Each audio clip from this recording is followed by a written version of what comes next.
It's Wednesday, October 12, and the sun is just rising in the little village of Chebi Apapem, one of the several communities along the Birim River in the eastern region. Kelvin Osei, 13, and Michael Oteng, 12, not their real names, together with their friends, are gearing up for work instead of school. They stroll calmly, making what has become a daily journey from their village to an illegal mining site. They are no way child laborers.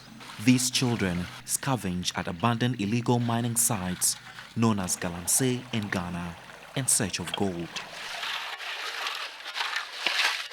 For almost a decade, this part of Ghana has been a fabled source of gold. Driven by desperate poverty, thousands of small-scale miners in Chebi will do anything to find it.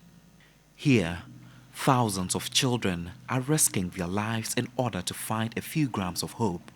12-year-old Michael Oteng is one of them.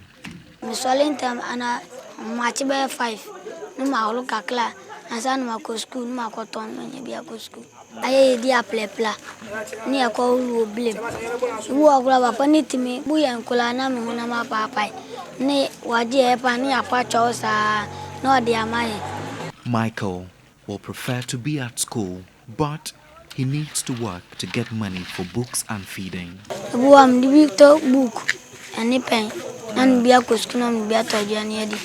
Today, their target is laterite left in the polluted Birim River by illegal miners. They tell me they are searching for the elusive gold nuggets. Kelvin would want to be a lawyer in the future and hopes he will not have to leave school permanently to work.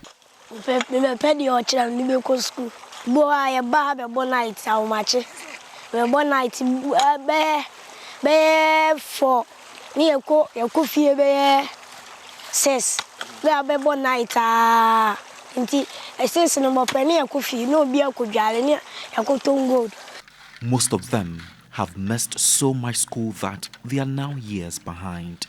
Others have also called it a quit. Here, it's common for children to leave school at a young age in order to work. But Kelvin Osei dreams for a better future than this. This is a heavy burden on them. These children earn 50 to 150 Ghana cedis per visit to the Galamsey site. Sometimes they earn nothing. 16-year-old Benjamin Ohene is still in school, but his best friend, 20-year-old Matthias Osafo, dropped out 2 years ago to cater for his younger siblings. For the past 3 years, these two have had the same daily routine, digging frantically with their hands in the sand of Chebi Apapem. The rate at which children in Chebi Apapem abandon their classrooms to engage in illegal mining activities popularly known as Galamsey in Ghana is very high. Joshua and Matthias come here thrice or 4 times in a week.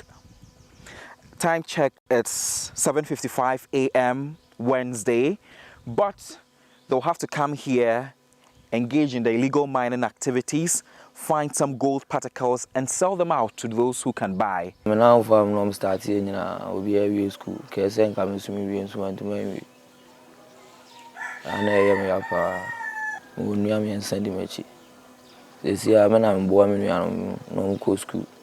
They look for the tiniest speck of gold. Their eyes are trained to find gold fragments as tiny as grains of sand. To increase their chances of finding gold, they spent long hours at a spot. Today, they have been searching for 2 hours.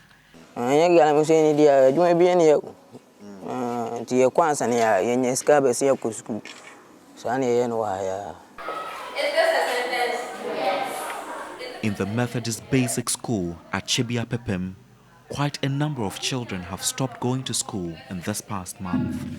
I have about 10 boys in my school who engage in these illegal mining activities. We've been engaging with this these boys with their parents, PTA.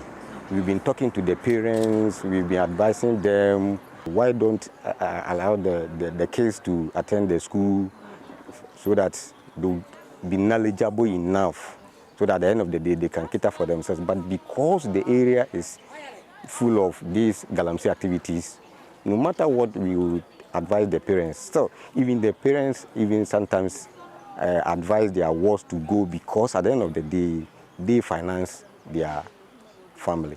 Because the activity is illegal, no one knows how many children have died in the dugout pits. A security man on one of the sites who spoke to me on anonymity said a child died barely a month ago after a pit collapsed on him. An increasing number of miners come to work here despite the danger. Their work unknowing to them is contributing to a worrying global warming threat.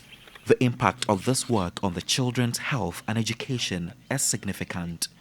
In spite of all these dangers and the laws, these miners are already illegal gold miners. Their presence on these illegal sites contravenes the Ghana Children's Act 1998, Act 560, that stipulates the minimum age for admission persons into hazardous work, such as mining, at 18 years. The hard economic times is often cited as reason for the presence of these children on these illegal mining sites. An educationist, Charles Yao Ahetochega, says these children are at risk if the practice does not stop immediately. It has a lot of psychological effects on them. And again, the lack of parental care that they go through. So you have these children growing up in future, not behaving like quote-unquote normal adults. Their response and attitude to things are different. And so when we get a collection of such people within the society, then we are all at risk in terms of how we want to see the country grow as a peaceful place in the future. In Ghana, the statistics are not readily available on children engaged in mining. It is estimated about 30% of those who labor in the mining sector are children. Around 1 million children aged between 5 and 17 years work in mines worldwide, and the number is still increasing, according to the International Labour Organization. Godwin Asidiba, TV3 News, Chebi Apepem, Eastern Region.